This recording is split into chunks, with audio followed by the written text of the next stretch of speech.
Ladies and gentlemen, this is Ethan McKinley. Welcome to the show. This is Ethan McKinley's Questionable. And on today's show, we have Robert Pereno. He's a living legend. He's one of the reasons I wanted to do this show, and he's one of the most interesting people I've ever met in my life. He's an actor, he's a poet, he's been a pop star, he's been the world's most notorious and infamous nightclub promoter. He's an amazing raconteur and has dated some of the world's most beautiful women. Well, shagged them, I guess. He sang at Wembley with his group Shock, and he's fit more into one life than 1,000 Mick Jaggers put together, which he probably slept with him as well.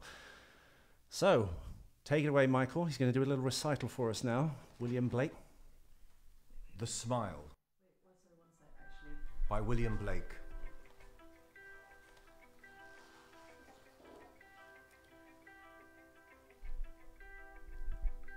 There's a smile of love. There's a smile of deceit. There's a smile of smiles in which these two smiles meet. There's a frown of hate. There's a frown of disdain.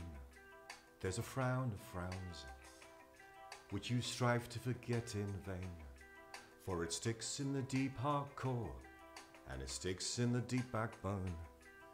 And no smile that ever was smile but one smile alone, that betwixt the cradle and the grave it only once smiled can be. And when it's smiled, Ethan, there's an end to all misery. So smile. Ethan McKinley is questionable. Life is questionable. And when the myth becomes legend, print the myth. Take it away, beautiful voice. There's nothing like a smile, is there? Your clothes may be Beau Brummel. They stand out a mile. But brother, you're not fully dressed without a smile. It's really wonderful to be on the show today. You can slowly turn the music down and let's get on with it. Let's get on with it indeed. Robert Pereno. Let's fade you down. I believe That Alex. was wonderful. Yes, it's William Blake, Yeah. who actually during his lifetime was not particularly famous. He's more famous now, posthumously. Yeah. As are all, I guess, writers. Yeah, well, we obviously know Jerusalem, and we all sing that song. Yeah. And Tiger, Tiger. Tiger, Tiger, Burning Bright, and his fantastic mystical paintings and drawings. And he was Not Tiger, Tiger the Bar. he was an outsider, a dissenter. Yeah. He was a punk. He did all illustrations for the poems, didn't he? That Yes, you he see did. that everyone Yes. remembers when they see the He visual did, yeah. poem. And he Yeah. wandered around. So we are in the heart. He would have wandered around these streets. That Yeah. we are here in this, where we are just off the Strand. Do the Strand. So anyway, I think it's lovely to start with a bit of William Blake. It's always good. So I'm actually at the moment recording some music with a chap called Simon C. Wright. Back in the Who is Simon C. Wright? Simon C. Wright is a musician. His nickname is Shakespeare. Now I'll tell you a little story. Back in the 80s. He went on a walk with me. Now I can't remember this walk, but it was between a club I did called Crazy Larry's, and it was to another club called Paramount City. We walked between the two clubs. I was making a lot of money. At the same time, I was permanently in a sort of mystical state. A gin palace frenzy of a state. Opium den. He, on the walk, he told me this last year. He said, "Look, Robert, if you slow down and focused, you could achieve anything." I didn't listen. But anyway, 25 years later, I bumped into him last year. He said, you've slowed down, Robert. I've written some music. Come to the studio. So we're recording an album. So life is cyclical. So suddenly now, at my tender age, I'm now recording an album. 27. I'm acting in a film called Mob Handed, which is this gangster film. I'm playing a very nasty man, a dandy of a nasty man. And I'm now on the wonderful Ethan McKinley is Questionable show.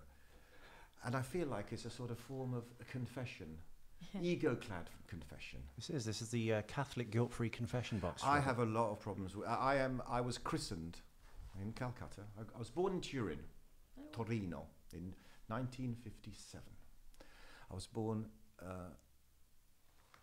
actually, no, the pregnancy was in Calcutta. Then I came out of the stomach in Torino, Turin, to my mother, Rica Pereno. There she is. Oh. She's a singer. She was a singer. If someone's dead, were they something or are they something? They are legend. Is she English or She was Italian? Italian. I suppose. She made lots of records. I have them at home on vinyl, Yeah. and I play them. And in the film The Promoter, which you've seen, Yeah. at the beginning of the film, For the listeners that don't know that, of course, there is a documentary that's just been made about you called The Promoter, which is, of course, your life in moving pictures, the ups and downs, the highs, the lows. You've been down and out and back on top of the world and in over your head so many times you don't care to mention, I'm sure. yeah, but there's so many levels to truth. You know, truth is such a. There are layers that you have to. So that is what it has a certain truth, but also perhaps, as I said just a minute ago, when the myth becomes legend, print the myth. So in many senses, I mean, Louise, who's out there, will say that I'm actually not as rock and roll as I may appear. I'm quite old-fashioned. I beg to differ. I am slightly old-fashioned. Well, I think as dandies are really. I think for me it's been a journey of looking for love. I know infamy comes in and bad behaviour comes in, but it's been a risk-taking journey for looking for love. I went to boarding school far too young. What age? Is that the kernel of it? Because you had 6 two years old. parents, of course, that were there. Well, what happened was my mother went to India as a nightclub singer back in the early 50s with a band contract to sing in a legendary nightclub called Furpose.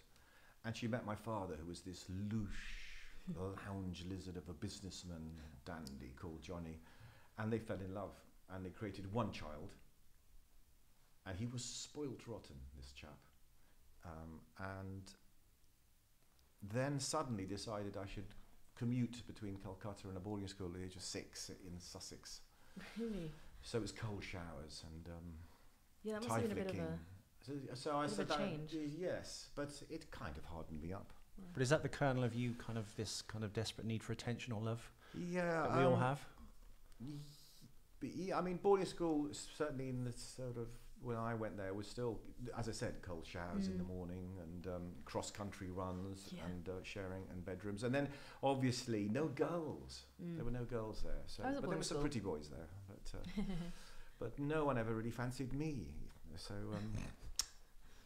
You've gained sex appeal since, I'm sure. yeah. So anyway, I'm being light-hearted. So anyway, I went to boarding school very young.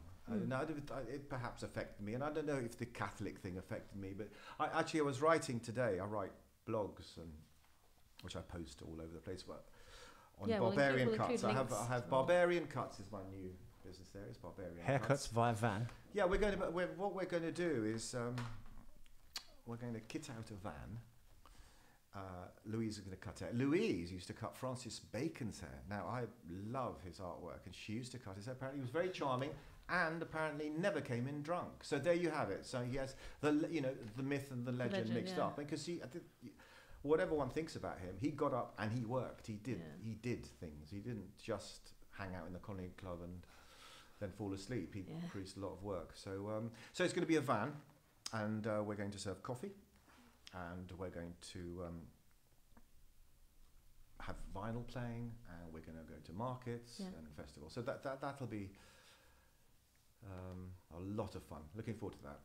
So How long were you in boarding school for? And till I was 18. This commute between India and boarding school Well, until you were 18? Right. So I went to boarding school at about 6, and then that was a school in Seaford, and it on the second term there. The second, it burnt down a fire. Oh, really? And I was in the fire. Oh, And we all, matron, got us all out. you didn't start the fire. Maybe I did. Maybe I started the fire, and I didn't know. But anyway, one boy died. I always remember his name, Parker. And we all had to get out of the school and, go to the next door. There was like an annex. And I remember this mixture of excitement and tragedy, because it was kind of exciting, but it was also this very tragic, dangerous situation. But I survived. Perhaps slightly the guilted survivor, because as I say, it's a long time ago, and I still remember Parker. He died. What was the reason for the fire starting? You know what? I don't know. A boiler, if memory serves me right, a boiler. I don't know. Boiler. I mean, Calcutta was a very hot place, and maybe some transcendence. Maybe I took the heat of Calcutta, came with me. Is Louise? Was it my fault the school burnt down? Yes, it's probably. Yeah. I see. As a Catholic, I wasn't ever going to say that, Robert. Yeah. But The it's word- a possibility. you know that I say sorry a lot. I'm always apologising. English, Sometimes I yeah. don't know. I remember when I did You're confession. forever forming an aphorism. That's good. I am forever forming an aphorism. Yes, I do like words. Words win; they keep you alive. Yeah. And also, I like what Ian Forster said. I can't tell you what I think until I hear what I've got to say. So I will say all this, and then I'll go, did I really mean it? So it's back to the layers of truth. And in a sense, I suppose what you're trying to achieve here, what we are between us, is we're trying to get to the truth. It's all about finding the truth Within ourselves. within ourselves and collectively, both as the individual and universally. Oh, it's got so serious. Yes. Well, you're musical, but you're an artist. You're a dandy. Where did all this stuff come from? Well, as I say, Is it a manifestation? Rika was a singer. So I grew up in nightclubs, and hearing my mother sing, and also I grew up in a very party atmosphere. Expat Calcutta, post-war. The Saturday club, servants who saw to your every need. You didn't have to go to the fridge. You had to cook. There was a cook. There was a cleaner. There was a chauffeur. It was. I call that my mother. It was a wonderful childhood. But there were nights when my father would come. I remember my mother coming back one night with my father, and he'd collapsed drunk. He was lying on the floor, lying drunk, and my mother got me out of bed and made me kneel to him and go, kneel, look at your father, and so slightly, I'm being, the comedy is tragedy plus time, but the time perhaps a little traumatic. So I witnessed a lot of debauchery. Ironically, what did I do? I became a nightclub promoter, but I started throwing parties young. Well, you got expelled from school, didn't you? Was that the yes, boarding well school? now we've gone forward a bit. We have gone forward. By the way, Ethan, we have that tenuous link, 6 degrees of separation. My father went to Birmingham University. Which is where I'm from. In Handsworth. He then joined a company called ABMTM, the Associated British Machine Tool Makers. Amalgamated Durables. And he rose quite quickly within the company, and then he was transferred to Calcutta, where he became the boss there, as it were. He had the Bentley, and it was just a very glamorous life. Suddenly, I think I was 9 or 10, I can't. Was that within your lifespan up to that point? So the money wasn't there? My father was appeared? No, it was there. Okay. I mean, both my mother came from quite humble, not poverty, but humble Turin. She came from Turin, from lower middle class family, from quite a centre of Turin. My father came from, and he did well.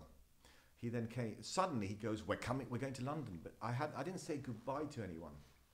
None of my friends. I said, and suddenly, we went from the colour of Calcutta, the smells of Calcutta. We were suddenly transported to the black and white of London. I remember I had a vision of London that I'd have a Shetland pony, and that's what Alex.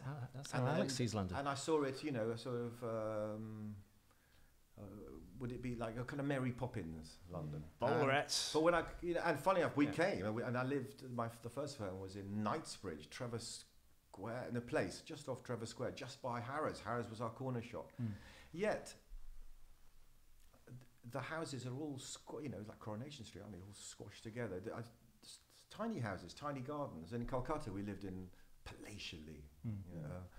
So suddenly I'm in London, and I hadn't said goodbye, and I've never been very good at saying goodbye since, because I was suddenly transported to London. And you asked me a question earlier, Ethan, and I've transgressed, have I?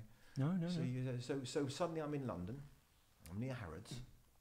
You can jump around on the timeline. It's fine. I was just asking you about school. Yeah. So then prep school's finished. I failed my 11 plus. Did you pass yours? No, dyslexic. Dyslexic. I was ejected by the educational system pretty much from that point onwards, and left school with 1 GCSE, which was in art, funnily enough.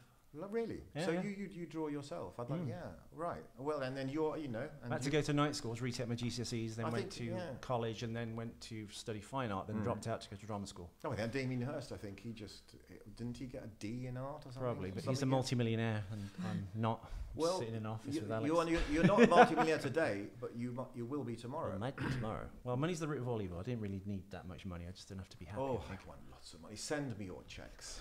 No one sends checks anymore. So anyway, so suddenly I'm at boarding school. I have to go to my 11 plus. So why did I fail? Because I got obsessed by this photograph of Nureyev on the Rudolph. wall. Yes. Yeah. I couldn't keep my eyes off it, and That was I just got to boarding meet school. him later on. No, this is before. This is in Calcutta, but I just danced, and I just started dancing from a young. And why I'm still reasonably thin at And my limber. tender age is because I could not stop dancing. I couldn't keep still. Stillness has always been. In fact, you've actually got me quite still here Yeah. with this. We were wire. concerned. You're quite an Still. animated person, so you might be like wrapped up in like a million feet of wiring now. No, so I feel well done. Thank you so much. We've I feel tamed the very beast. You have. I feel like with a blinkered. We're like a poor Racehorse. man's Siegfried and Roy, and you're the tiger, the white Yeah. tiger that we tamed. So that's interesting. So we have this tenuous link of Birmingham. We have this link. I get of likened art. to you quite a lot by our mutual friends that we're very much very much the same. Well, if we met. I tell you where we met. In a curry my house. I was doing the PR for a place called Chakra in Holland Park, an Indian restaurant. And you came, and we're in a video actually, aren't we? Somewhere in cyberspace. Well, I think a friend of mine, Sunday, saw it. He was in Morocco, and he saw it in Morocco. I think. It's a short advert for this restaurant, and we met. We got on straight away. Well, you and took a shine to me, I feel, I because did. you went. Oh, they went. This is Robert, and I recognised you because for Really? some bizarre reason, on a subconscious level, I remember you from the mid to late '80s, and I guess the Yeah. scandal. Your Yeah, name yeah. was the legend in black and white, basically in the world of tabloids. And I think that stuck in my head, and then I think there was a documentary about whatever happened to the wild child and the wild child phenomenon. Emma about Ridley. 6 years ago. Yeah. Mm. But we'll come to that later in the show. But I think when I finished your sentence, you went, I'm right, and I went, Pereno, and then I kind of went, Yeah. I know who you I are. know. Yeah, but then you sort of told me you were an actor, and you told me you were a nightclub promoter. I mean, I perhaps shouldn't have become a nightclub promoter because I just got. I agree for myself also. I got overexcited, and what happened was you're an actor, right? So we've now suddenly jumped. So I've gone from 11 plus. We can time travel back and forth, it's fine. I love time travel. Wonderful. So basically, went to a boarding school for reasonably rich, thick people in Henley-on-Thames called Shiplake, which was Oh. wonderful. Henley-on-Thames. It Yeah, was I remember. I'm rowing sure we and had- tennis. I'm sure we had socials with them. I don't know. You had socials with us. Is it for more Maybe, people with an yeah. artistic bent? What was that? What school did you go to? Wickham Abbey. Wickham Abbey. But that's proper posh. Yeah. Hey, do you know what? I remember this. I did a play called Oedipus. Oedipus Rex. And I think the I girls did that too. were. Did you? And Yeah, I was yeah. Haimon. You didn't play Haimon. Pericles. No, God, that's Pericles. No, I did Shakespeare. Haimon, the son. The of seer. Oedipus. And I had these really, I still have skinny legs. They made me a little skinny skirt, and they got girls, I think, from Wickham Abbey or one of those Yeah. schools, who are all so glamorous and these Chelsea. Very. And I felt so self-conscious. And I had to do this play. Were you not in an masks? act. Because we did it in masks. We didn't do that one in masks. The chorus were in masks, Yeah, probably, yeah. but it's a long time ago. But anyway, so Wickham Abbey, somebody very famous went there, didn't they? Oh. Yeah. Wait, really? Who went there that's very famous? I'm pretty sure some very famous girls went there. Yeah, I mean, it's quite competitive, so I guess, people do quite well. I'm not sure exactly which one, I don't know. Well, I tried hard at school, but anyway, my school wasn't particularly academic, Shiplake, but it was very beautiful. It's in Henley-on-Thames, it's on the river, rowing, tennis. Nice, yeah. Idyllic, kind of. Idyllic. Yeah. You're saying and- it's for thick people, though. Was it in what Well, I sense? don't It's just know. like It's more just, you know, arty, or I mean, this whole question of if I'm easily distracted, and if some things don't interest me, I will. I'm exactly the same. That's it. But I think that's the you know, dyslexia. but I was good at languages, obviously, because sono italiano, io certo. I mean, I'm half Italian, so obviously I got Italian A level you were from year one, from the ground up. I got Italian A level. Do you find other languages easy to pick up? Oui, bien sûr. Really? Yeah. Do you believe that that theory that it changes your brain to like learn two languages from very young, and it makes it easier to like to think in many languages? Yes, because when I was very, very small, I grew up in Calcutta, and sometime we also went to Italy a little bit. So I spoke Italian and Indian for a while. Ek do ti arpanche akea, I can remember a few words, but I spoke Urdu, Hindi. Wow. I suppose you get by if you went back there, though, right? If I was there for 6 months, because you're right. I think if you get to your brain starts to learn languages young, then it understands the process. Yeah. I was never good at maths, mainly because I remember this teacher was very aggressive. You see, now you can't spank people at school, can you? No. I was hit. Were you? Yeah. I was. You were one of the last. I was framed for bullying. I think I you were didn't one do of it. the last generations. And I got caned. That was I was still caned, allowed. but it was also you kind of they stopped doing that. Yeah, the cane and the hands. About I remember then. the cane on the hands and the caning thing. So, but now people, gentlemen pay a lot of money to be caned now, don't they? So we got it free. That's probably the kernel of that, I guess, that fetish, though, isn't it? Right. So I've got confused now. Where are we? We don't have to. Well, anywhere you can talk about anything you want, Robert. I was Yes, just asking you about you fascinate me in a sense. I'm trying to find out the reasons if anyone gets to see the promoter, which I highly recommend. You can get it on. Well, it's the promoter. It tells your story. Yeah. And it's at the end we discover you're or maybe bipolar. Is that correct? Yes. I mean, I've stopped using the word bipolar. Bipolar before that was manic depression. I've had definitely 2 or 3 episodes when my first long-term girlfriend left me in about 86 it was, and I was running clubs and doing really well, making money, but definitely walking on the wild side, and not sleeping enough. At the same time, I was depressed. A reaction to depression is to go quickly. So I didn't know this, I was getting faster and faster and faster. And then I suddenly couldn't sleep. I was hardly sleeping. But when you're in a bipolar high or in a high, it's amazing. Anything is possible. Yeah. You are the fastest runner in the world. You are, but people can't keep up with you. So it is in that Blakean kind of mystical, even for us, I mean, yesterday, for instance, I felt I remember there was 2 hours where I felt, we all have problems, don't we? Financial problems, family problems. But yesterday I felt the sun was shining, I felt on top of it, but it's all illusion, isn't it? In terms of, then today, it's raining, I felt low, and I had to keep remembering that it's often our fears about what's not happened yet or regrets and stuff. And is it chemical, do you think? Yeah, well, so I've had a few episodes, never to be sectioned. I never suddenly thought I was Napoleon, but I was going too fast. I mean, my worst one was in 2006, and I was sober because I've gone through periods of total sobriety, like 2 or 3 years. I stopped drinking, and I actually was doing a lot of yoga, a lot of Ashtanga yoga. Way too much yoga, literally by the end getting 5 in the morning till 9, and then I just went into this high again. The highs are great, ish.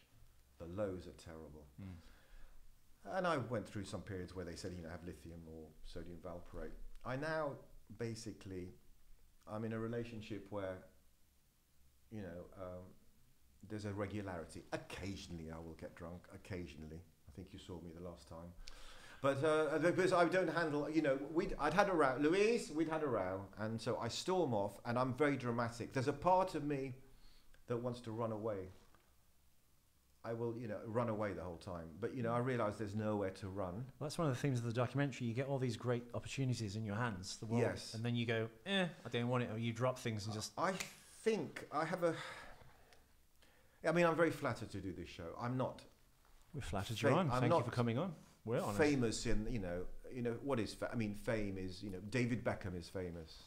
right? He's universally famous. Yeah, but you're an interesting cat. But then, but there's layers. But then where within communities there's fame. There's what is I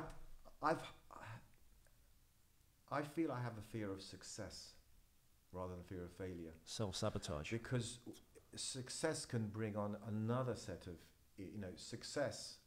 So I've often run away from success. So I've sabotaged, perhaps. Yeah.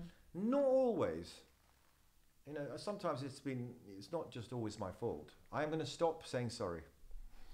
It's not always my fault. We're all going to stop saying sorry. It's my fault. So even Alex. I think it's a universal problem for a lot of people, not to, push through, when in hell keep walking.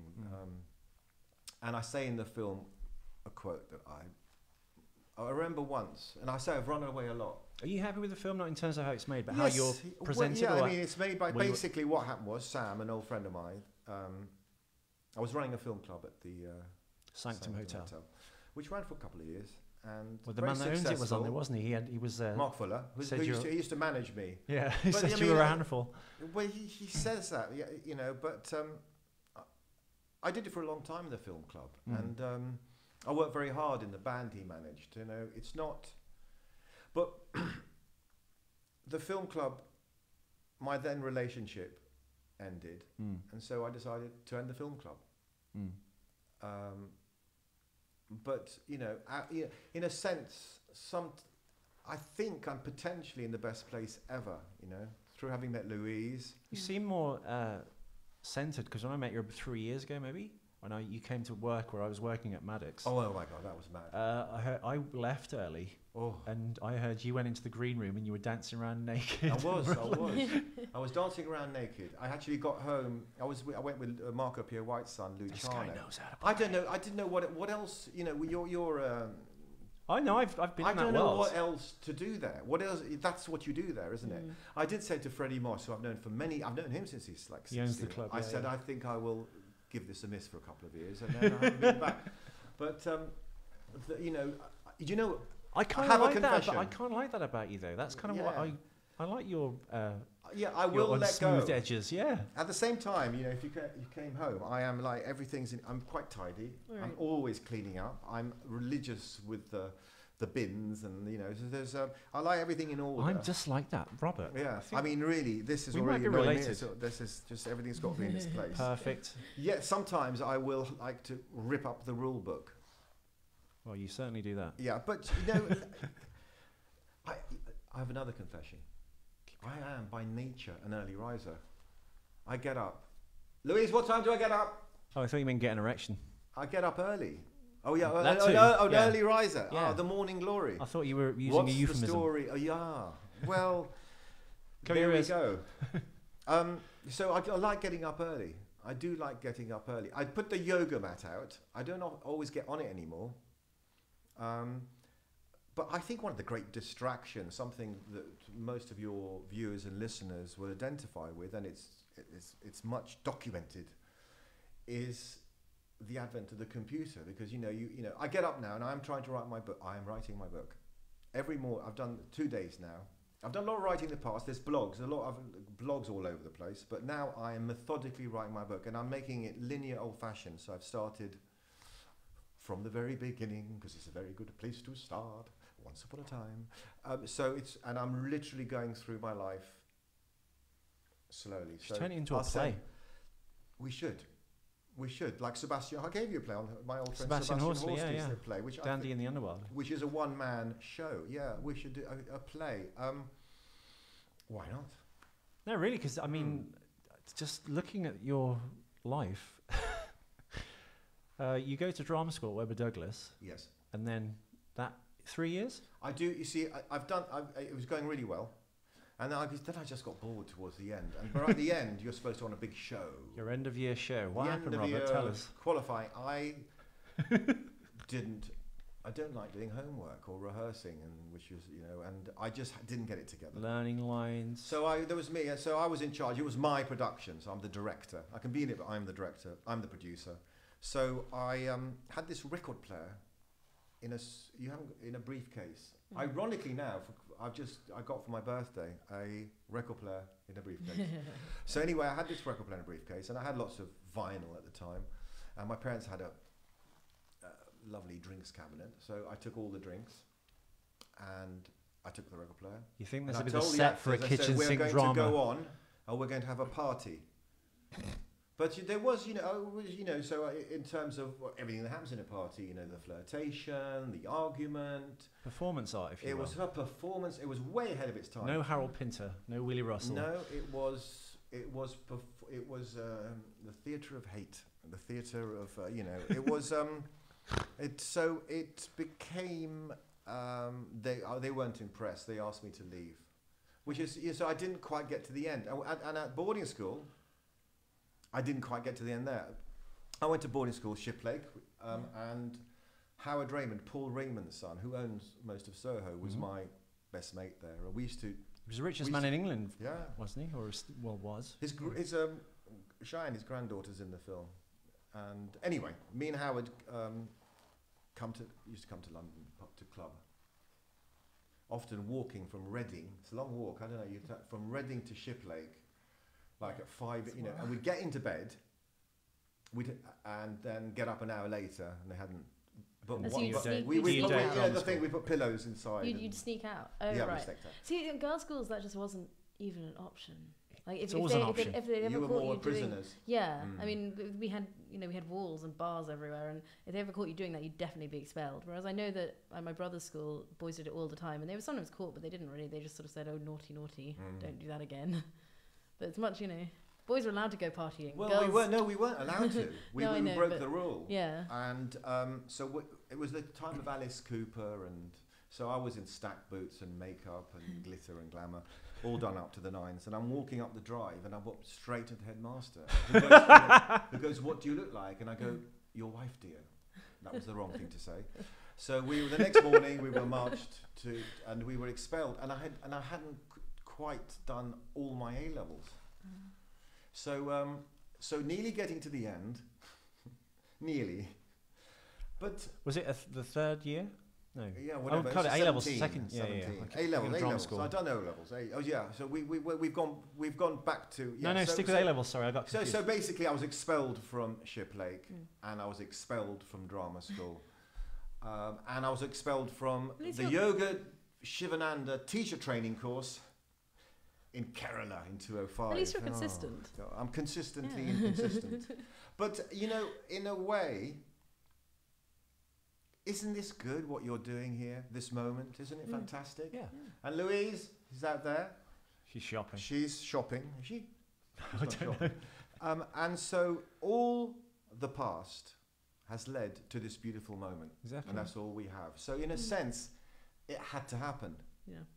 But it's so easy to go into that if, could, should, would, if, could, should, would, rewrite history. I think if you do that, and I'm famous for doing that to myself, I think when you start thinking that, you start spiraling, because you can't change anything you've already done. You can only live in the moment and move forward from where you are anyway. Yeah. How do you deal with disappointment? I mean, you were quite funny. On the way here, you said you were up for a big job recently. It was nearly there, then 4 hours before. 4 hours later. 4 hours later, sorry. They changed their minds. They changed their minds. How did you deal with that? You just laugh it off, I guess. I think the big things, don't really affect me that much. It's tiny little things that bother me or get to me. Like what? Like resentments with friends? Or yeah, sometimes. If something like major happens, I go, okay. But the small things, right? So do you do a lot of delete and block on Facebook? Yeah. I think it's interesting, that whole thing. I'm sure people have done it to me. I've done it to other people. We're the same. It's the cyberspace. I mean, it's cyberspace. But it's how offended people get when that happens. It's like a new social paradigm we now live in because of the technology and social networking. When that happens, that's like pistols at dawn almost, or like slapping someone in the face with a velvet glove. Imagine if there was a dislike button. Yeah. I've got 4 hates on my foot page. I always wonder if maybe you don't get that upset about the big things because you almost don't really, even when you come really close to them, you don't really think you deserve it, or you don't really think it's going to happen. I think I do deserve it, but if you get trapped in those things, I think it's almost like when you have an injury, like I've cut my arm down to the bone by accident. I was painting a window, my arm went through the glass. My arm was cut down to the bone. But when you have an injury that severe, I think because all the nerves have been cut, you don't feel anything, so you're free. Yes, with the mix of the shock and the adrenaline to deal usually with the situation. I guess what you're talking about is self-harm, which I understand. You know, it is in a sense. If you hurt yourself physically, you ain't going to worry about the gas bill for while the pain is. But I think when an injury is that grave physically, when it's that grave, okay. Like if people are in a car accident, if they're not usually, they can get up out of the car and stuff, or their arms hanging off. I think because you're in a state of shock and adrenaline, or the situation is so big, you kind of acclimatise to it instantly. Whereas a little thing can completely kind of go, and you'll eat away at you and bother you. You get that sometimes in relationships when they end and things, and relationships. The person still wants to be a friend, but you can't, and this and that. It's sort of another tenuous link to kind of nature or nurture. As I say, when I was very small in Calcutta, my best friend was Michael, good-looking boy like you, Ethan, very good-looking boy. And traditionally, he was a good-looking chap. And there was a girl called Patricia. I was only like 6 or 7. Then Patricia was French, and I liked Patricia. French she girls, liked Michael. Although Normita liked me, but of course, and she was perfectly lovely, Normita. But I kind of ignored Normita because and I don't know. Do we then carry on perpetrating these same patterns and seeking out rejection or seeking out? Well, it's a human trait, isn't it? The one thing we want more than anything in the world is the one thing we cannot have. Yeah, and so we are. But so life is this battle between conflict and surrender. My journey has been one of conflict and surrender. One is at peace. Do you feel like you're a failure though? You don't strike me as that. You don't. I have right this second with the camera on me and the microphone. I feel such a success. No, I don't. You know, there's a moment in the documentary when you were saying about your mum, how you didn't think she'd be. My mother. Proud. I'm an only but child. Now. You got brothers and sisters? Yeah, but they were 17 when I was born, so kind of I grew up alone essentially. Yeah. I am an only child. My mother was Italian, very loyal, went to church every week, Catholic. You know, Mother Teresa. You know, helped her. We all, as a family, knew her. Was she really that? My mother had to deal with the aftermath of a lot of my behaviour. So she saw me in bad states, in kind of destroyed. She wanted to see me settle down and happy, and to have a grandchild. I didn't give her a grandchild. Do you think that's I felt a disappointment, but not only, I think my father was a disappointment to her, and I think I was a disappointment to her. But I think now, Mama, dove sei? I think now, no, not a disappointment anymore. I'm a great success, Mama. You know, so it kind of, this is Catholic torturing myself. But my mother's the same. She's not Catholic, but I think even the other day she was like, why don't you get married and settle down? What's wrong with, why do you always have to go with some girl that's like amazing looking or this or that? Or she always thinks I always punch above my weight class with ladies and things. She says, why don't you just settle down with a nice girl? And I think her generation, perhaps the one before, they associate so much of happiness with just being married and settled, and but there's a certain truth to it as well, because in a sense, I feel I can't do that though until I've achieved a certain and you serenity or goal right myself. Yeah, exactly. Person. And I've settled down now, Mama, I have settled down. So you're right. I mean, I have had a history of going to see psychiatrists and psychoanalysts and all that stuff, and one of the things that they all say the same thing: stop giving yourself such a hard time. The worst critic I know is me. I do give myself a hard time. So it's like it's that classic big ego, low self-esteem psychobabble. But so I do give myself a hard time. Well, I think we're similar in the sense that I think when my father left when I was 5, so I grew up my mother worked 2 jobs, so I grew up very much alone in a world of kind of action figures and comic books and alone. And I think your boarding school experience probably was the same, being separated from both parents in a sense, that you kind of had time to think. Yeah. I think sometimes growing up and having lots of time to think is not always good. A lot of time to think. A lot of your peers, have they already gone down the more traditional route? In terms of a more regular job, And that's also where the tension comes from, because you see other people kind of doing the regular thing and they get promoted and get better. They buy this car, they can go on this holiday. Sure, which is lovely as well, isn't it? You know, try that kind of different security. Yeah, I mean, having said that, but then you're looking for the bigger picture, aren't you? well, not even the bigger picture. It's just something that will truly make you happy. And I don't think a lot of people pursue that. I think a lot of people not certainly sell out, but they feel this invisible pressure of society to kind of, do this. Oh, I'll go traveling for 3 years, and I'll go and do this, and I'll have a relationship, then I'll get a dog. I'm going to be 30 soon. Then what? And half the friends that did that and followed that path now are all divorced and unhappy. And they said, despite not being the richest man in the world and having a life that's, I guess, sometimes in flux from being an actor, you're doing what you want to do, and you're happier in a sense that you would if you'd kind of like just waved a white flag and done that. And I think, Yeah, I know what you're saying, but we know each other. We don't know each other that well. But when I see you, you give off a good energy. You come across as successful. You look well. Thank you. And I mean, one thing that I do like every day when I buy the papers every day still, and I go straight to the sports, look at the sport results, bit of sports, bit of the culture, what books out, films out. But I like the obituaries. But every day, there's someone who passes away. The inevitability, taxes. We're death. Just here for a bit, aren't we? We really are. I'm really aware of it now in my journey that we really are here for a bit. Does it feel like yesterday, like back in the day when you were in shock and things? Does it feel like a long time ago or not? How does that ocean of time, or that span of time? I tell you one thing: as you get older, it gets quicker. Suddenly, Christmas, everything seems to get quicker. So I think the best thing to do is to find the laughter, the smile within it, and just detach and observe yourself a bit. And some days it feels like yesterday. Some days it feels like a long time ago, like I don't know that person. Is that a good feeling, looking back? I memean, a lot of fun was had.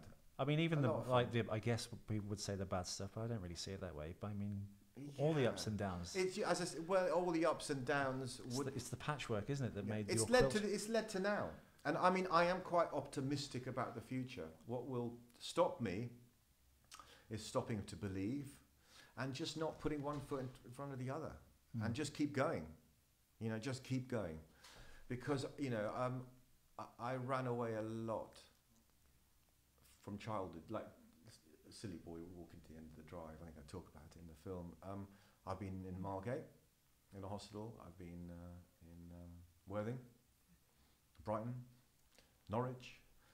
I mean, it didn't last long because I've come back. Yeah. But I remember being in this Salvation Army place in Worthing, and I went to the library, and then I got obsessed by Byron because I read these words. He said, "What exile from himself can flee, to zones through and through, still more and more remote, pursues wherever he may be, this blight of life, this demon thought. You can never run away from your thoughts. There's nowhere to run." And so I came back to London. I read those words and I came back to London. No matter where you go, because you've got to face responsibility. Yeah. And I remember this tramp. He wasn't a tramp. He was a gentleman of the road, in his army kit with he just chose he went. He looked at me and he went, "You're running away from responsibility." And when things are tough, it's a temptation to run away from responsibility, isn't it? Yeah. With a bindle Especially on a if stick, you're spoiled, like Dick Whittington. a mother who really, spoiled. I had to lean on her a few times to bail me out or help me out. Of course, it doesn't help. It doesn't really fix anything in the end. Though, No, it doesn't. If anything, I think problems then kind of they might get pushed aside for a little while, but they come back eventually, and then it just multiplies and multiplies because more problems develop. Well, I mean, Louise has really helped because Louise has had a daughter. Yeah. And she had to, like a single mum, really, daughter, and she's had, and she did a good job. Yeah. And she makes me face things, confront them and see the way through it, and also do a bit of homework. So now I'm getting up in the morning, I'm writing this book. I'm going to write this book. Discipline. Yeah, a little bit of discipline, because it's so easy we live in an age of distraction, don't we? Huh? Well, you don't have to work for a lot of things now. You can just access anything on the internet or Well, everything Go is so out shopping. everything is so fast And so available. It's so immediate. fast. So how do you mean? You know, And- because there are apps now, aren't there? There are apps which will, for writers, where it won't allow you Oh, to yeah, go you on can social turn media off, for 2 yeah. hours. But so I mean, how do you, you're a younger generation? How are you coping with? What would you say? I think you The don't pluses develop. and minuses are to. I think this is fantastic what you're doing, by the way. It's the future. There's no doubt about it. It's the future. It's the way forward. But there, obviously, with anything exciting and distracting, there's a downside. dark side, What would you say? I think it's good that things are so available, even the technology that's making this show possible. Otherwise, you'd have to get a job in radio and work your way up, and hopefully, if you were lucky enough, you'd get your own show. And I think technology in that sense It's a good thing. is a good thing. But I think because things are so available, There's in a kind terms of of- cacophony of noise from like everyone eventually. it'll you don't turn develop, sort I of- think, a discipline, because it's easier then just to go, oh, I can just go and look at this now. Oh, I'll throw that away. Oh, I'll try this now. And I think we live in a generation where people just keep trying things and not sticking to things. And I'm as guilty as probably the next one, even worse so. Then we pick Yeah. things up and then we put them down very quickly Yeah. because we go, oh, there's something over there. Or, like you said, this world of kind of like constant white noise and distraction. Sure. I mean, reading's really helped me. Mm. Yeah. Really helped me. Yeah. I mean, for when I went to rehab, Cloud's House, school of 1995, and Robbie Williams went there. I loved rehab. It was like boarding school again. Croquet on. In fact, I got so into the croquet, I formed a team. They stopped the croquet, so I quite liked it. I kind of liked being. The first few days I was depressed and why am I here? And I kind of went there for reasons of exhaustion. You became institutionalized. What were the reasons, if you But don't mind saying? I never made it to the end of that course either. I left. I decided to leave. I never made it to the end. There's something about being awarded, you know, because if you get to the end, you get an award and whatever, and they all clap and you leave. And there's a part of me that is embarrassed. Yeah. I'm a bit embarrassed with applause. Mm. Yeah. I jeopardize applause. There we go. What were the Gosh. reasons? I don't feel worthy. Worthy.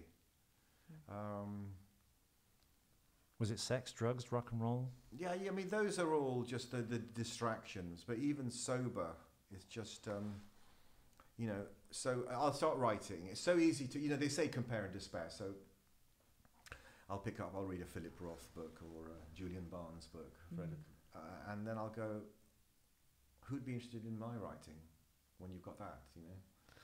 When you met this... But then It's again, hard to always compare. you've got to trust your own voice, Yeah. haven't you? We all have to, because I can't be you, exactly. You can't be me, and I can't be you, and you can't be me. Do you find it very hard to judge your writing and judge your own voice? I mean, I think in a way it is because Yeah, I mean, 'cause you we're can all never looking be- for affirmation, because you can never come How out, do you can peer never review be it? outside I your don't know. head. So Well, I keep it always going- sounds so. I go familiar, Paul I don't Louise know. with you, but I think I'm at the end. I suppose you know you can write a beautiful blog, and I've done it and put it on Facebook, and you get about 3 likes because people haven't got the time to read it. You put a picture of yourself as a baby, you get like 900 likes, don't you? You're right. How do you? Visual do you know? So I stimuli. tell you what, I have to do it. I need to do it, and really. You know, Marcus Aurelius wrote the Meditations, which is now just for his own sake, Right. just for himself. The Yeah. fact Therapy. that people read it now as a philosophical book, or how do I say that? Philosophical, or you know, was William Blake wrote The Smile. Right. You kind of do it for yourself, Yeah. and then you're hoping it becomes universal. So really, I'm doing it because I have to do it. Yeah, it's an I've got urge to keep that you have to remembering that it's express. for me. Yeah. But I do worry about, you know, I think school plays a hand. I think drama school was both a blessing and a curse. I think school was a blessing and a curse. Because so I write and then I go, it becomes the eat, shoots and leaves of things, you know, Lynn Truss. I'll suddenly go, should I have a comma there or semicolon? So Yeah, I didn't like drama school. So you feel judged. Yeah. You're like the school teacher there. Yeah. Going, oh, Robert, really? Honestly, you know, Will Self suddenly comes in, oh, gosh. Oh, it's such a naive writing, really. I remember because I went to Shiplake and I would come to London to parties and pretend I went to Eton or somewhere, just because that would sound cooler. Yeah. I'm at Harrow at the moment. When you went to drama school and you got kicked out, is that when you met this tramp character? And you had that Dick Whittington-esque... The Tramp. Was that after drama school? Yeah, that was when I was in sunny Worthing on the beach. So how did that lead to the job at Polydor Records? No, there was but basically at drama school. How do you know about that? Because I watched your documentary and I made copious notes. Well, a job came up through Manpower to work in the Polydor. What's Manpower for the young pups like me who don't understand? Some sort of agency. Oh, okay. And so I worked there. I think who were on that label? Was it Bee Gees? I don't know. Anyway, Polydor, whoever was on that label. And I worked there for a bit. There was one record there called Boogie Bus. And it was a disco compilation record. One of the first records that between tracks it mixed through. Like Jive Bunny and the Master Mixers. Now when you leave drama, so now you don't need an equity card, right? No. You don't need one. But in those days you did. That's kind of bad So then. it's a catch-22. So you can't get a job without an equity card. So what you do, I formed a dance group, and we call ourselves the Boogie Bus Dancers. And I said to the record label, I will go around the country with a little dance group. I will perform the records so you can promote the records. So we got booked from the Rum Runner in Birmingham to, some dodgy nightclub in... What year is this? Oh, gosh, 79... end of the 70s, early 80s. Okay. Can't remember. And so that got me the equity card. And then I formed a group called Shock, which was a mime dance theatrical experience. And then it suddenly kind of half took off. The thing is, not to do too much. So yeah, I thought, we recorded a couple of records. And you met Tim Droy, who was an actor and a mime artist. He was part of the group TikTok, and they were part of the group. Yeah, they went. TikTok was after Shock. Our last Shock ever show was at the Lyceum around the corner here. So how does it work? Did you sang? Or we created a show with the music, some of the music we made up ourselves. We take other people's music. We created a show. Like everything else, just as it was about to take off, our headline show at the Lyceum, I decided to not do it anymore. I wanted to be in a rock and roll band. What was the Wembley thing then? I've seen. That was Gary Newman. We supported Gary him. Newman, yeah. And we supported Kid Creole and the Coconuts in New York. Remember him? Had a fight with John Belushi. Had a fight with him. Of the Blues Brothers, yeah. He kept coming backstage and pinching one of the dancers' bottoms.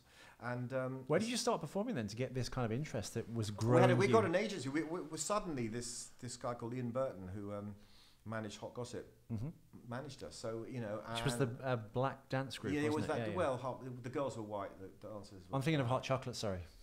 Yeah, Hot Gossip were quite a well-known dance group back in the day. They had one hit record. I'm in love with a Starship Trooper. Who was that?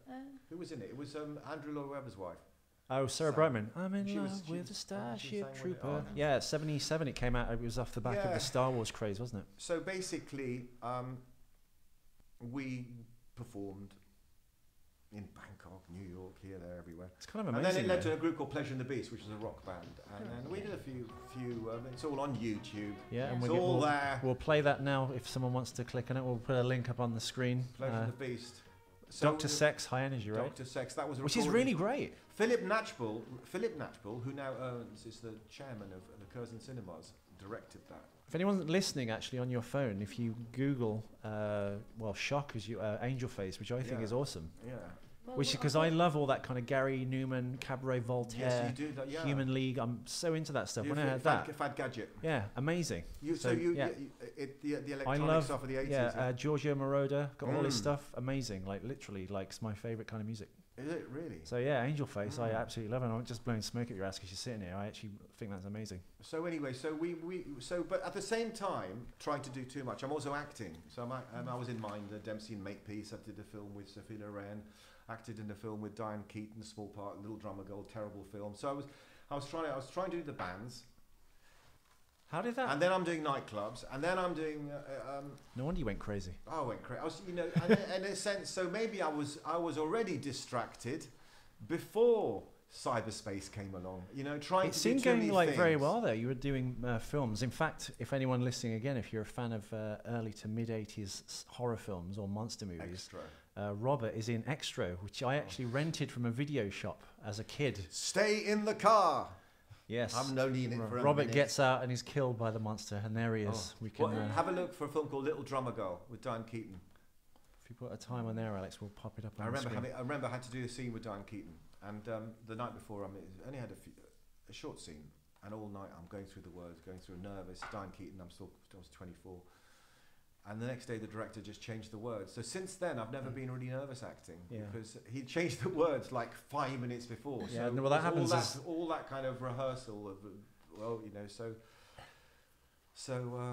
I'm feeling so relaxed. It's good. Well, that's the whole point. You're not on some like. But you know what? I think life is good now. I think what I'm about to do and what I'm achieving now, you know, as I say, I'm enjoying being in this film. It's a nasty, nasty film, mobhandedthemovie.com. And I'm really enjoying barbariancuts66.com, which is, I'm enjoying that. I'm enjoying making the music. I love your show. I wish you every success. I will bring guests for your show. Thank you. Because I am a promoter after all and a PR. Well, you do know everyone. And well, yes and no. Not everyone. I've never met George, Prince... Clooney or Michael? Those are No, the only the two Georges baby. that matter. the baby. Oh, Prince The royal- George. yeah, Prince The George. royal baby. Chubby George. Oh yeah, 1984. Sweet. Little Drummer Girl. Yeah. George Roy Hill. He did Butch and Yeah, I Sundance. didn't know. He was him. he? Wow. Now I had to ride a motorbike in that, and I couldn't. And So you've got an acting agent. You've I got don't have an Shock. then I did. I don't have an acting agent now. No, but Any- then I had a very good acting agent called Sharon Hamper Nevesey. Unfortunately, she started spending clients' money, and she ended up earning Caroline Quinton a lot of money. It's a well documented. So she suddenly got busted, and then I kind of drifted into the nightclub sphere, Ministry of Sound, disco. Put your arms in the air like you just don't care. Don't push me, 'cause I'm close to the edge. White lines. Yeah. So I just went on this 20-year party, dancing crazy, but falling apart, falling into a comfy bed at Cloud's House 95. Since then it's been, but then I went through a lovely phase called inheritance. All blown. You mean I don't have to work? Why and couldn't I can just met party? Louise like 7 years ago, 20 years ago? You know what? Louise apparently didn't want to go out in the 80s because I had a mullet.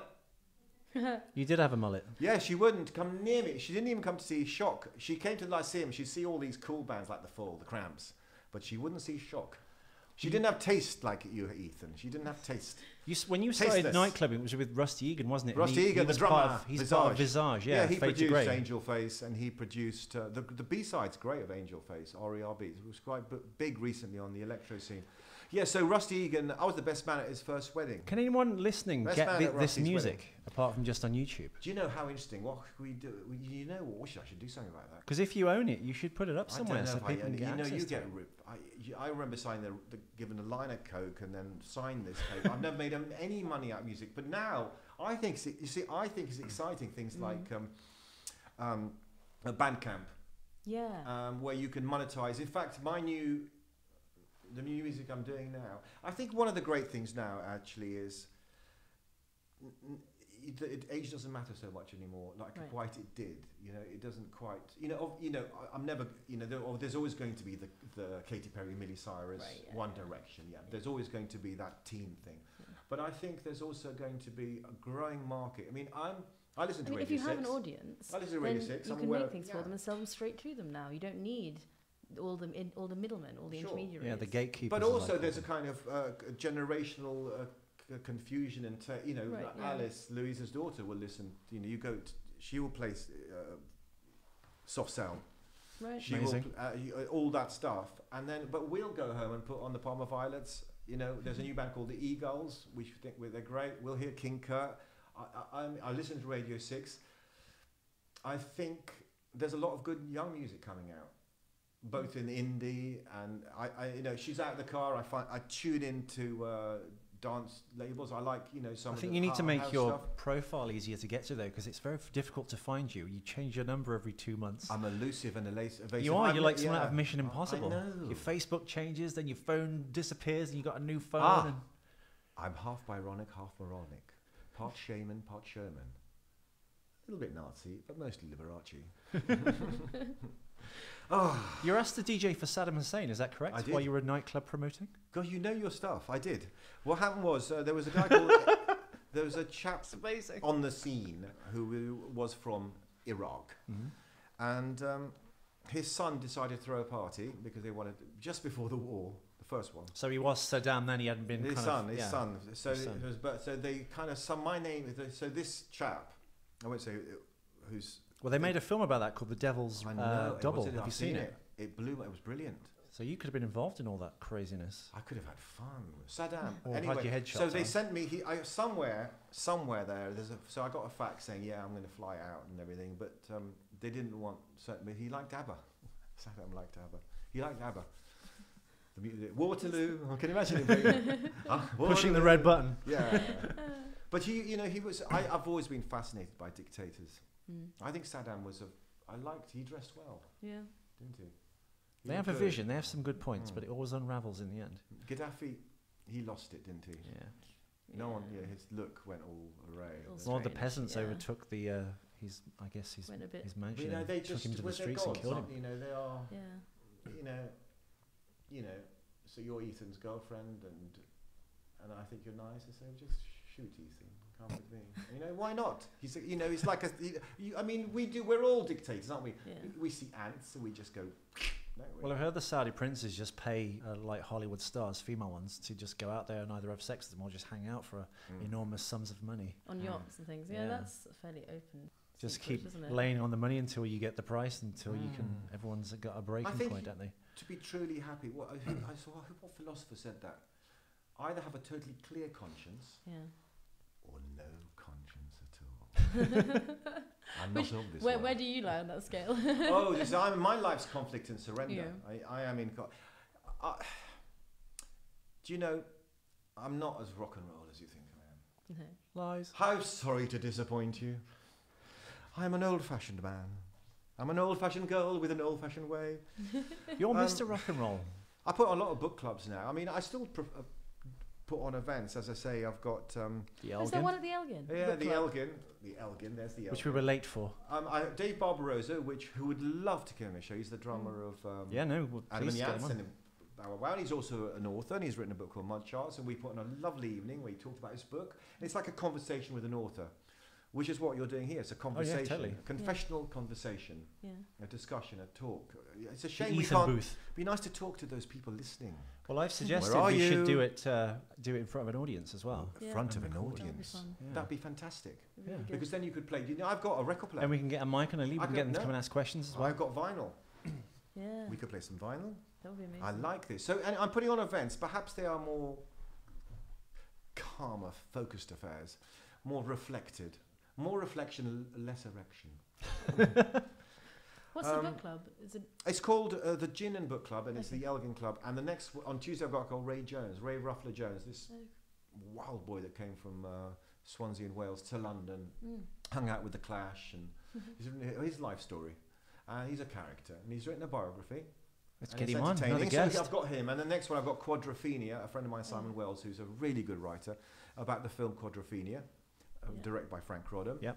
About the mods and the rockers. Mods set and in the Rockers. Brighton So he's with written a book Leslie about the Ash. films. Yeah. Exactly. And I'm Simon, you got to come on this show. And so because I do like networking, by nature, I've done it since childhood, bringing people together, I like doing that. introducing people, creating magic. Satisfying. It is. Seeing people, when they gel, when they create something together, maybe. Yeah. And you've started that little seed. Sure. I think one of the reasons I liked clubs was it suited a lonely person. I quite liked being Around alone, people. because you're kind of fundamentally alone, aren't you? There's a kind of, but I think certainly I went into Maddox. You can step out of it whenever you want, can't But you? they've all become about money. You know, you're either going to be in the kitchen at Maddox cadging free drinks. Otherwise, you sit down. It's like £1,000, £2,000. It's all about money now. Well, the idea is, for those that don't know, as a nightclub promoter, you'll bring attractive girls in and you'll secrete them in the VIP area. And that For rich men too. So it's like a lap dancing bar. Essentially, yeah. Well, you're offering up drunk girls for date rape sacrifice for bankers, aren't you? Which is one of the reasons I took umbrage to it and didn't want to do it anymore. Although when you used to take us, like it wasn't. I thought most of the time they let us just dance on a table. They by do, but there ourselves. were some But then sketchy once- times when they take certain once or girls down to the twice- green room and try and give them coke, and Yeah, there'd be an once or issue. twice they said you must go over there and like dance with those men on that table. And it was like I'm not going to be know. told to go and dance with some strange men. It's Surely, very, but Tell me, How that's did it work horrible. back then? What was Well, you know, I think that what happened was I went one night to Crazy I was Larry's doing just started the first club I really did was Camden Palace because Right. in a sense I was which is now Coco. Yeah. Yeah. And Rusty, formerly the Music Machine, where a lot of the bands played. And Rusty Egan, who was a friend of mine, said, Robert, you know, do you want to promote Thursdays? Sort of bring the Chelsea set. So I promoted Thursdays. And So what was the pressure on you? How many people would you bring, and what was given to them when they were brought? I think that particular gig, I got a wage, Right. a kind of set wage, but it would go up and depending A on how many bonus. people came. Yeah. But so that was more. But then I also my band played and Thursdays at the Camden Palace. But then one night I went to Crazy Larry's, and I was one of the first few people to do this. So in those days, though, people paid to get in. Right. So I took the door, and they took the bar. And you've got people like Guy Ritchie coming. Yeah, Guy and Ritchie Mark was Appeal there. White, Carl Lewis. triple barrel surname people. Yeah. So it was, and also, but it was it was a different time. I think there was a much more South London boys came. It was cheaper. It was a much more. It wasn't. You didn't have to sit down and spend 500 quid. Well, it's oligarchs now, isn't it? And Yeah. It's. But surely there must be a good underground scene. Tell me. I guess I'm East sure London. East London. Yeah, Yeah. sure But- did. Sure, the but- arty places.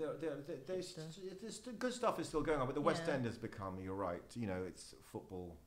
So in the middle of that, It's are like you property spiraling development out as of well. control I on was. drugs, and is that a depression because you've Well, I left mean, acting behind, not through any fault of your own? perhaps I should expiation? have. Perhaps I even failed at that because there's a sort of. So I never really I would do things for a while, and then I would suddenly wake up and go, I'm going to do yoga for 6 months. So I was more I'm more a hedonist in terms of trying to get that good feeling. It's funny actually me saying So I all never this- did really sit at my own in a garret. You know, I wouldn't really drink on my own at home or do drugs on my own. It was social, but then I'd get overexcited in company. I just get overexcited. So it was more a social that. overexcitement. So, but then I'd suddenly stop.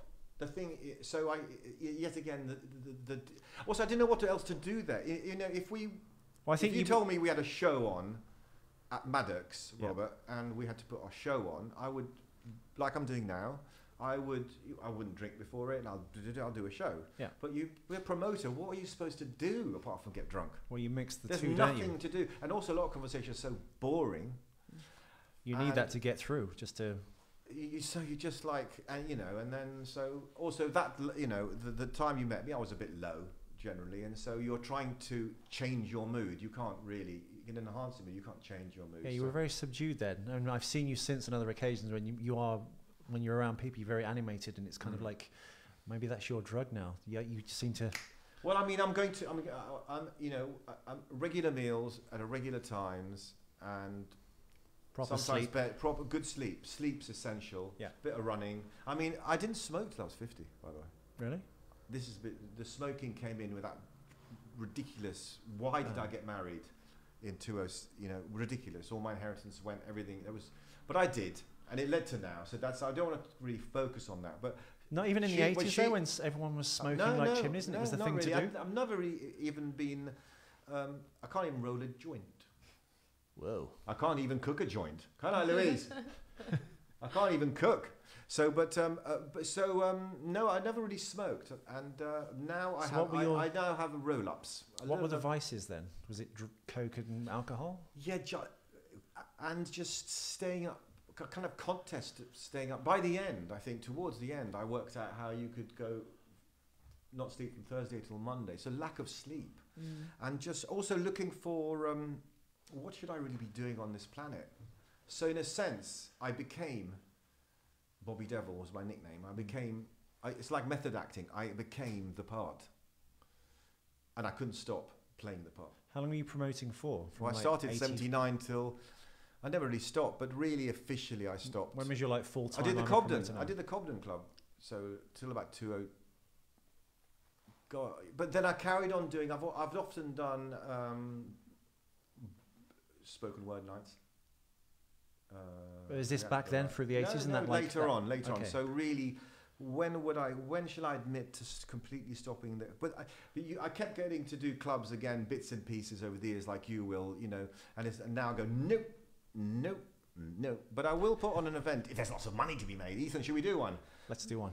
Make money. Let's travel back in time. I want to meet you in 1985. Oh my gosh. That fascinates me most about you Well, than it was- anything. That's how you came it was onto just- my radar. It was theatrical.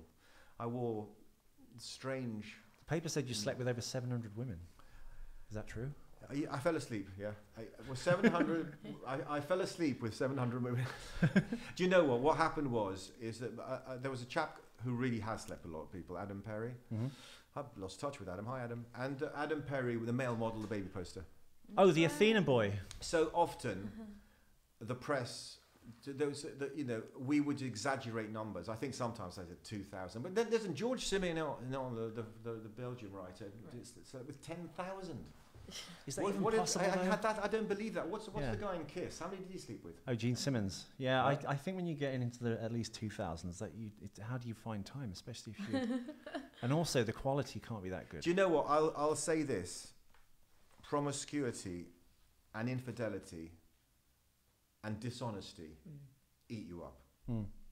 They're no way to live. In the end, they eat you up. The more honest you are.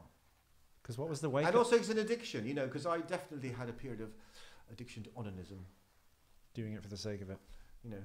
Onanism. It was omanism. Is it onanism? Onanism. Onanism. Wanking. Yeah. So, but it's just an escape from the self. It's a constant escape from the self. Distraction. Yes. And rather than focusing on the breath, and yoga really helped. I really should get back to it. Yoga really helped. Especially I've always had slightly bad posture, but yoga helped. But then I got carried away with yoga. I mean, I became addicted to yoga. Well, it's easy to So become it's a question of balance, isn't it? obsessed with anything almost. Did you... People become obsessed with the gym as well, and it's how difficult... Yeah, absolutely. healthy and everything in moderation. Healthy, including but excess. Yeah. As Oscar Wilde said, yeah, you're right. So, but I think there's a battle. I think a lot of your listeners will be listening to this. Yes, interested in what I'm saying. Are you listening, 7 listeners? Thank you. Hello, 7. Hello. So it's a question of finding the similarities, not the differences. Identifying, I'd like to think it'll help their story. I think life is a journey of conflict and surrender, finding this balance, the imbalance, but really, hopefully, just finding somehow the light and the laughter. I mean, it's so expensive. Living now is so expensive. Yeah. Well, I can't afford to live here. No, Birmingham. Is Birmingham... Birmingham's not, but here is ridiculous. So That's one of the do you reasons. feel like you're living in exile? A little bit, yeah. I've done that for about a year and a half, though, now, since going to Los Angeles and stuff for pilot season and living this kind of like couchy How was Los kind of Angeles? How distance. was that for you? Good, but I needed a visa. Interest. Would but you have stayed there? I wouldn't stay there. I'd go there for peak times. I didn't enjoy, not the people necessarily, but there's this kind of like weird airy fairiness to it. And I think if you're English and speak very directly, it's difficult to... There's a sort of falseness, you think? Yeah, you're either being looked through or they look over your shoulder, but they're all being very nice to you, like Stepford Wifey. Even the men, just in case you're someone of influence or someone that get them a job or stuff like that. It's very strange. They do. I mean, but the weather was lovely and the people in general are lovely. But there's this kind of weird sliver through everything that you like. Something's not quite right here. Maybe just get used to it. I don't know. So they got in one way they've got the balance wrong. Although we've also got the. I mean, I find here. I tell you, a lot of your. It's too much in the other direction. It's all crystals around your neck and psychics and palm readers and like all these nebulous kind of things that you can't quite put your finger on. I'm sure there's lots of snake oil salesmen, but everyone you can buy a mat now that connects a wire to the earth, so you're earthed while you sleep, because it's very important to walk around and touch the floor and have your bare feet touching the earth and stuff. And because people wear shoes all the time, it's slightly unreal. You can get an earthing mat, and there's all kinds of like bonkers dog yoga things. Yeah. Stuff like that. I tell you, I feel a lot of one's friends, not strangers, don't want you to do well, because secretly they won't admit it, but by you doing well, they're losing you. They are going beyond but also their understanding of you. So perhaps I have failed for you, dear friends. I have made a failure of my life. In a sense, no, because I think... Because I love you. I think people want to tear you down and say you shouldn't do things because that you represent something that they never did. Gosh, and behind your back. Yeah. Because they went down the regular path and perhaps they see a little seed of jealousy when they look at you and talk about you. I like Sebastian Horsley in his book, Dandy in the Underworld, goes, your best friends are the ones who stab you in the front. Well, was told that very thing in LA. I met some people I got on really well with, and it turned out they were from New York, and they said, you New Yorkers stab you in the front, and that's why you'll always get on with people from New York. In LA, it's all kind of very not like that. I love New York. They were like saying New they York. had the same trouble. I think I could see you in New York. I love New York because you can walk everywhere. I'm more of a walker. Louise drives. That's my chauffeur out there. She's my chauffeur. She's my cook. But New York, you can drive, you can walk everywhere. And LA, without a car, you're like finito, aren't you? You need the car. Well, I didn't have one, so I had to get the bus and the train everywhere. So the blessing in disguise of it was I got to learn what the city was like the back of my hand. So I know LA brilliantly. So it's all good. Can I touch on one thing before we wrap up? Well, not in front of the young lady. No, it's the one thing that brought you to my attention, even as a kid, is that you married Emma Ridley. At the time, was the sister of Joanne Ridley. Joanne Ridley, who was on a show called Me and My Girl. Me and My Girl. Yeah, with Richard O'Sullivan. Yeah. What happened was my long-term relationship with Laurianne Richards. Was that your first marriage, right? Was it? Well, an it was a official marriage. We were together a long time. She was the singer in. No, not Lara. Yeah, of course. We were together. We were married. We met at drama school. It was my first relationship. Which is this lady here in disco So theatre. when she left me for Marco Pierre White, I at the time was promoting clubs, Crazy Larry's and the White Club and whatever. And I went to Pucci Pizza Vino on the King's Road, and I met this young lady. I met Amanda DeCat. There were lots of young ladies there, and she said, "Hi, I'm Emma." And she was my first she told crush. me she told me she was 17, but she wasn't 17. She was a bit younger, and we got on well. We're friends to this day, and in fact, if you want some water, by the way, there's some there. Yes, I shall have some water. Tastes odd, but I think that's the filter. In vino veritas. So we got on well, and so I thought it's illegal to have sex with you, so let's get married. Was there a media machine behind this? It was slightly. I made no money out of this. It was just, I mean, it kind of half ruined my acting career, and I took it really badly. And in fact, I went into poor thing had to put up with me in a depression. We flew to Las Vegas. News of the World paid for it. We got married in the Caesar Sealers. This is amazing. Caesar. So what's it called? Caesar's Palace. No. What's it called? Caesar's Pizza. I can't remember what it's called. Wherever we got married there in Las Vegas in one of those parlors, and by the Reverend Dwayne Williams, a part-time truck driver who's conducted the ceremony. And then we went to the Caesar's Palace for a surf and turf, and then Emma fell asleep.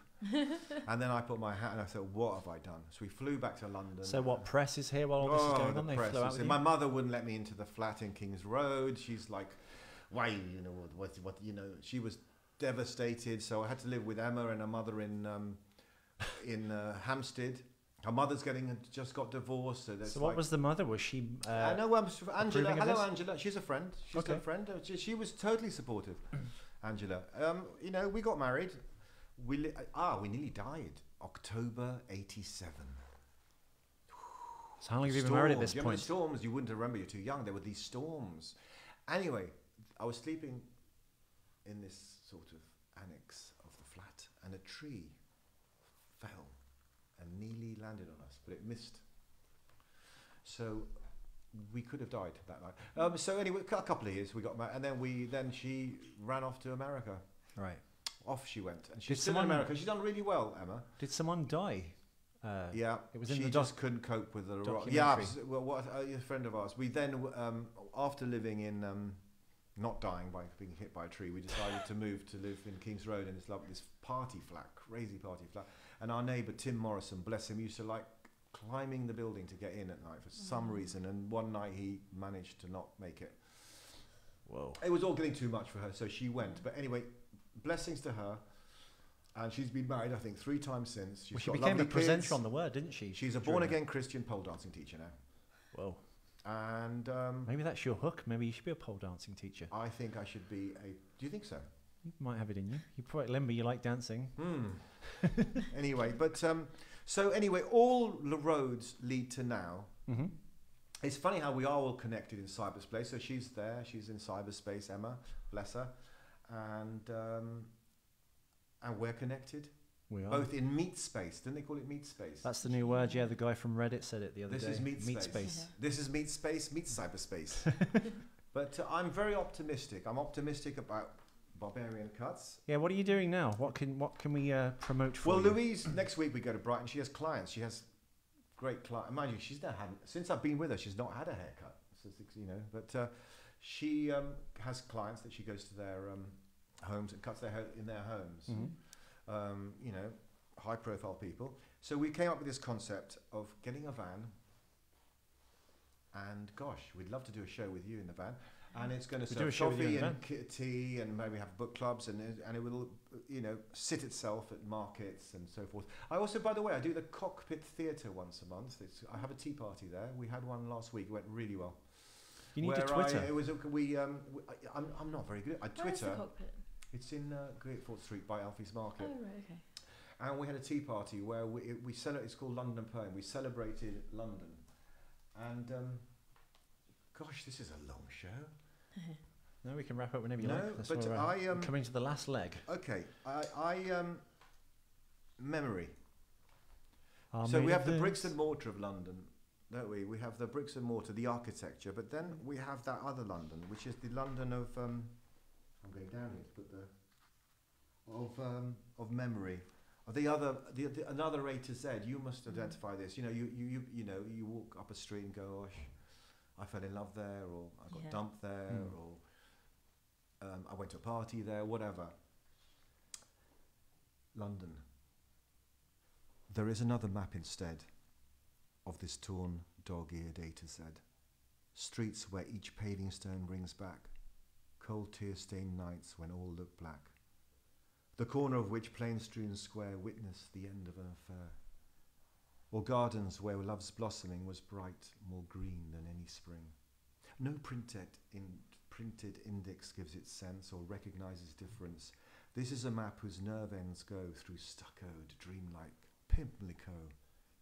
A map of heart lines, not revealed, in idle search for Chelsea fields, marked with a plaque for loss or blame, unguided, guarded to the last, the private London of the past, that other A to Z.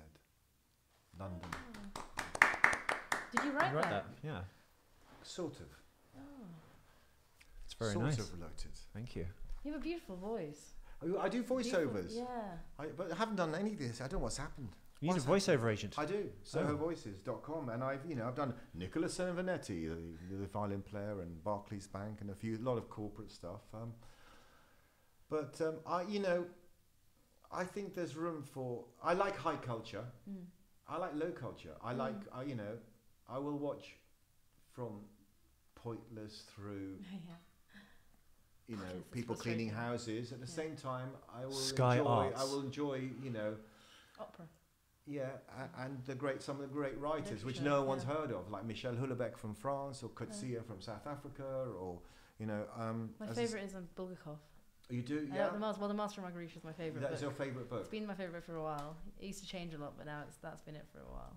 Do you Kindle or do you do hard copy? I like hard copies. I love the smell of paper and the feel of it. Yeah, I like a bookmark. Yeah, do you like a bookmark, Ethan? When I read a book, yes, it's nice, but usually I end up using something that's just a hand because I'd lose the bookmark. I fold the corner in, which you shouldn't really do. I've always read a bit younger, but it's become something that's lent itself to By the way, Marquez died the other day, the Colombian writer, and that's so I'm kind of curious. I'd like to 100 years of solitude on Ethan McKinley is questionable. Well, this has been most surreal. Wonderful. It has. Yeah. It's an internet radio, and you're our third guest, and thank you so much for coming on. I'm always third. Why am I always third? You're my number one, but logistically, we just couldn't get you on as the first guest. I like being third. Yeah. So yeah, I think you need to get onto Twitter. The amount of people that you know and you can reach, I think it would be very beneficial to you. I do. I need to understand. I don't understand how it works in the sense that you write things. People go, "Oh, he's doing this now," but I still don't get the concept of it. Maybe I'm just too old. You have to kind of enter conversations, don't you? Yes, you do. You have to yeah. Now, can I just, as a final confession, say this? I'm afraid, dear listener, because of the foolishness I have spoken, I must now post Ethan McKinley is questionable diet on silence and strengthen myself with quiet. Buonasera, bambina. Now, would you like us to Barbarian cuts. Yeah. get your bush frosted in a van? Ethan. Yes, sir. It's been real good fun. It has. I hope you'll be a guest on, there'll be sequels to this, I hope. You've I been really been a felt great it guest. was a conversation, a lovely conversation, and, you know... Should we go out on the other track? Why not? Yeah, the other track, yeah. The other, well, so basically, this is called Triste, which translated means sad. It's now going to come on. I'm still on. Well, before we go to the I track, don't like saying goodbye. how can people find you? All right, how can you find me? Social They can see network? me jogging in Greenwich Park of a morning. They can see me now. They are on barbariancuts66.com. They can see me at Ethan McKinley is questionable. You know what? Try and find me. Because He's the Scarlet Pimpernel. I am the Scarlet Pimpernel mixed with a bit of the Pied Piper of Hamelin. Brilliant. Goodness me. Amazing. Okay. So, I'm Emc McKinley. Thank you for listening. Our guest this evening was Robert Pereno, the living legend, the poet, laureate, the raconteur extraordinaire, my eminent co-host and producer, the lovely Alex Bell. You can Ma find che Alex. bella signorina. Buonasera, signorina. What's your Twitter, Alex? How can people find you? Oh, Alex Consuelo at Twitter. Consuelo es español. Yeah. ¿Hablas español? No. It's very... Bésame, bésame mucho. Como si fuera esta noche la última vez. Adiós todo el mundo. Goodbye, cyberspace. Americano. Meet space. Play it now, Sam. Okay, yeah, Play it you can now. find me, Rock Ethan and roll. McKinley, on Twitter on Ethan McKinley UK, and you can find us soon on Facebook at Ethan McKinley's Questionable. Here we go.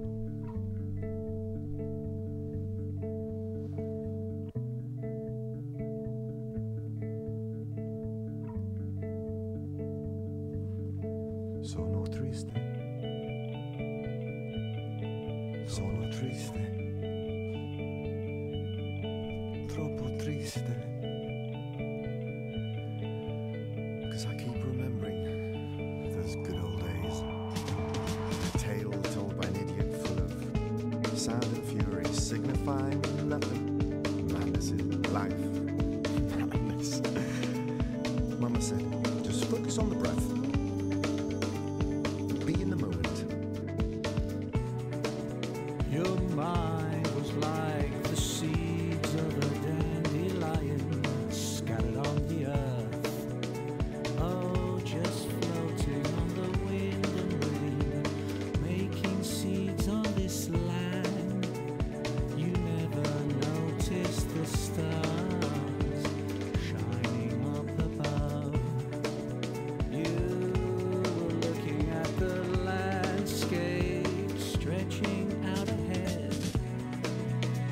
The gravity will pull you through. Don't think it's strong enough. Oh, you've got to be cool. Just gotta learn to be tough. Oh, because they say it's not good enough. Oh, I've got to learn how to slow down.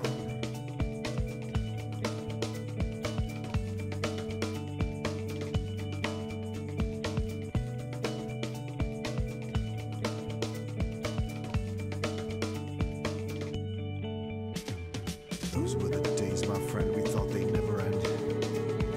Trip like fantastic. Hey DJ, hey Shakespeare. Oh, how we danced, we laughed. Up like a goose I flew, but I had no wings, I crashed to the ground. And you all laughed, applauded. Funny, huh? You stepped over me, kicked me, hurt me. No,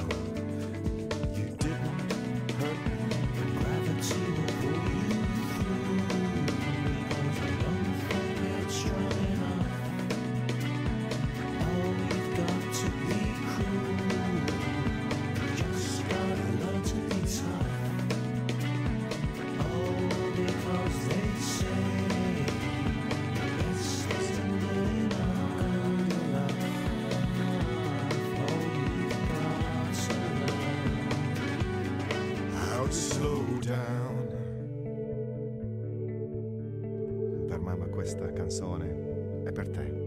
Ti amo, Rica, bella Rica. Dove sei?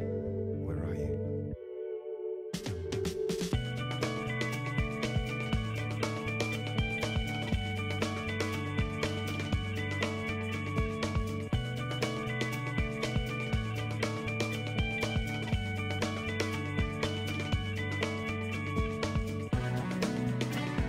Gravity will pull you through, because I don't think that's right enough. Oh, we've got to be cruel, just gotta learn to be tough. Oh, because they say it's isn't good enough. Oh, you've got to learn How to slow down, how to touch down.